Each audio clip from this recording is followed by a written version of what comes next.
This time from Yerushalmi Maseches Meiser Sheni, and as always, the beginning of the art in the Masechta, the art scroll, and the Vilna both start on the same page, and Daf Aleph Amud Aleph at the Mishnah Meiser Sheni, and says the Mishnah Meiser Sheni Emorchoso. Meiser Sheni can't be sold. A mashkoso, you can't give it as a mashkon. You cannot give it as collateral. It's not binding. A machlivin you can't do an exchange to the friend. Say, here's a Meiser Sheni of wine and give me Meiser Sheni of oil. A person not to his friend, Yerushalmi. And the person not to his friend, sorry. You cannot weigh something opposite Meiser Sheni in order to ascertain the weight of fruit, and also you cannot weigh a coin opposite a coin of Meiser Sheni to determine its weight. Previously talked about making the exchange outside Yerushalmi. Here's telling us that even in Yerushalmi, where you can use money of Meiser Sheni to buy food and beverage, you're not allowed to exchange one fruit of Meiser Sheni for another fruit of Meiser Sheni. That's wine and oil. And all other fruit as well. But we can each give each other free gifts of Meiser Sheni. Meiser Behema. Meiser is every 10th animal, which you make kodesh as a korban, or if it's bamum, it just has parameters which has to be eaten. Meiser Emor, so tam chai, you can't sell it when it's alive and unblemished. Below when it says it may be a korban, but not even below bamum. Chai v'shogeg, then it's bamum. But it's only doesn't need to be a korban whether it's alive or dead. Ve'mekacha was isha, it's not yours. You can't use it to marry a woman. Habchor mochel so tamim b'chai. B'chor, on the other hand, can be sold alive even when it has no blemish, even when as it's kosher, because it's going to be mammon kohen, belongs to the kohen.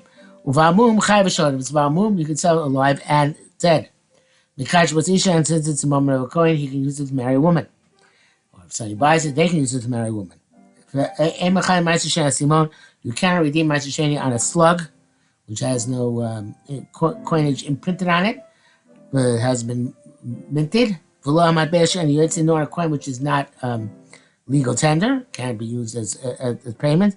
Nor can use money which is not under jurisdiction, such as where your wallet fell into the sea, or the money is a distant place where there aren't caravans prevalent there, so you can't use the Meiser Sheni. That was the first Mishnayos, Mishnah Aleph and Beis. So now it says Gemara. Meiser Sheni, ein mochel suchle. Ein mochel is an eshkos kedusha. You can't sell Meiser Sheni because it says kedusha. The pasuk in Vayikra Chav Vav Chav Zayin Lamed. Kol Meiser Aretz L'chule Kodesh LaHashem. And Mechira is a secular phenomenon connected linked to a secular property, not to something which is consecrated to God.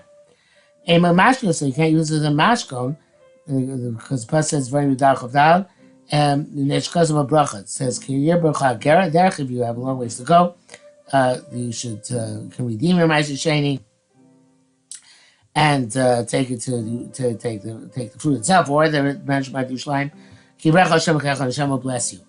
So when you give something a mashkon, it's not their bracha but their kloa, because it's something which you have to give over against your will in order to secure a loan. So how does it work not to sell it? The person should not say his friend, hey, look, there's a money as that, Meiser Sheni, take this, these pairs of Meiser Sheni, which are worth a money, and the Teli Bocha Mishim Sushachun, and give me 50 zuz of chulin. I'm sorry, this guy goes Meiser Sheni, and there are notations that can be used, but I'm trying to sell it. I'm not redeeming. It's not being redeemed. It's being sold. That doesn't work. So who's the one who holds you can't sell Meiser Sheni? A man. That's a man who says the holds in many places in Shas, probably Yerushalmi evidently. Meiser Sheni is Mama Gavah, belongs to HaKadosh Baruch Hu. Brian Rabbi Yehuda, but Rabbi Yehuda, who holds that Meiser is Mama Hediot, belongs really to the person who designated it. Really, it should be allowed to sell as on basic kavachomer. Ma'im truma sheyasul lazar. If truma which is forbidden to non-kohanim, mutzah machir allowed to sell. The kohen is allowed to sell to whoever he wants, even to Yisrael, because it's his money. Ma'aser sheni shemut lazar. Ma'aser sheni which is permitted to zarim. And then shem mutzah machir is not kavachomer should be allowed to sell it. Says no, not necessarily. Lo matter, but truma. Truma is different. Sheni tur mechitza. Maybe truma is unique, and there's not. But truma is not as unique as ma'aser sheni because it doesn't really have to be eaten inside the confines of a wall. Will be showing. Because whereas tam ma'aser sheni should tur mechitza. Ma'aser sheni, which requires the wall be showing. Perhaps that's is different, and therefore just curtailed to be eaten inside the wall. Or it's curtailed that can't be sold. Bikurim yachichu. Says well, no, that's not good. That's not a good argument because bikurim. Shein tu mechitza happening inside Yerushalmi. Mutzah machin, you have to coin have to sell the bikurim. So can't learn have a kavachomer from truma. Says well, lo might be bikurim. Bikurim says also but sheinam types in as the man. Bikurim you can never get rid them of the kedusha. The kedusha never falls off. If you bought and bought them or sold them, the kedusha does not. Sold them or bought them, the kedusha does not fall off. So the kedusha does not go off. It doesn't fall off means go on the money and the purchase on the money being paid for it. Doesn't so. Torah ma'aser sheni is done, but ma'aser sheni is different. That its kedusha is more severe because when you can be ma'aser sheni on most chulin, the money becomes chulin. The money becomes ma'aser sheni. So therefore, maybe it's more severe.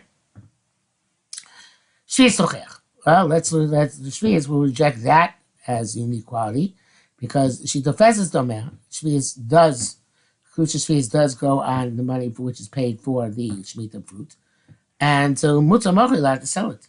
So maybe ma'aser sheni shalom is allowed to sell. Rabbi says mizu. From this we derive not directly refuting, but indirectly mechiras sheshvi chilula. That when you sell Shemitah, it's not a proof because there the money is nitpas b'kedusha shvi is because it really is a form of chilul and redemption. And by ma'aser, of course, also when you redeem the fruit, then the kedusha goes on the fruit. Our question is whether you can sell the fruit without redeeming it. For that we have no evidence from Shemitah.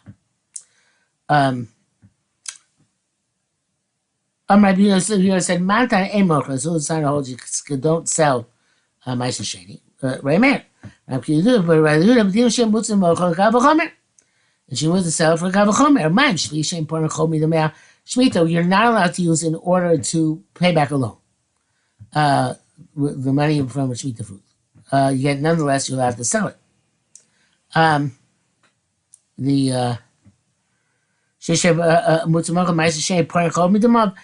Which you can use in order to pay back a loan. That's and the Shemitah Mocha is not allowed to sell it. Hey, Ashkechon Shaporim the Chom Bidam. Where do we find they can pay back a loan with ma'aser sheni? Because it's like we looked over there. Moshe Mena, it's Perigdal, Moshe Perigdal Mishlabab. Moshe Menu. That's lost my place.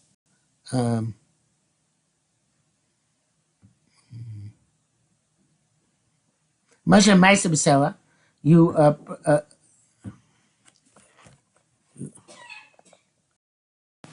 I think actually since we're on Beis Amud Aleph already, and we're on the third line, so we will stop here for today and leave that for tomorrow.